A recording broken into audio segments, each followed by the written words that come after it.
මුහුදෙන් පැන නැගුණු මුර්ගයා. අන් 10ක්ද 27ක්ද ඇත්තා වූ මුර්ගෙක් මුහුදෙන් මතුවෙනවා දුටිමි. උගේ යන් පිට මකුට 10ක්ද උගේ ඉස්වල අපහාස නාමවල්ද තිබුණේය.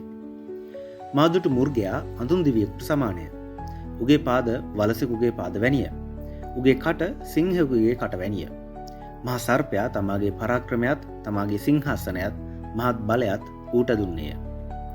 මැරෙන තරමට උගේ හිස් වලින් එකකට තුවාල වී තිබෙන්නාක් මෙන් පෙනුනේය. නමුත් උගේ මරණීය තුවාලය සුව විය.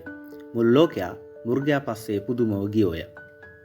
මහා සර්පයා මුර්ගාට බලය දුන් නිසා ඔහු මහා සර්පයාට නමස්කාර කළෝය. ඔහු මුර්ගයාටත් නමස්කාර කොට මුර්ගයාට සමාන කවුද? ඌ හා සමග යුද්ධ කරන්නට කවරෙකුට හැකිදයි කීවෝය.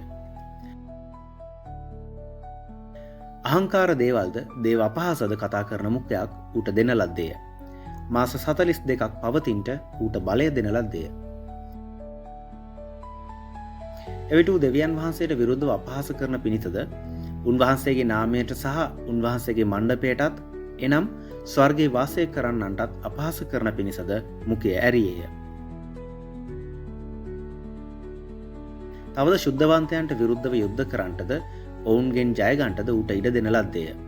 සියලු ගෝත්‍රයන්ද සෙනගද භාෂාවන්ද ජාතීන්ද කෙරෙහි ඌට බලය දෙන ලද්දේය. ලෝකයේ පටන් ගැනීමේ සිට මරණ ලද බැටළු පැටවානන්ගේ ජීවන පොතෙහි නම් ලියවී නොතිබුණු පොළොවේ වසන සියල්ලෝ ඌට නමස්කාර කරන්නෝය.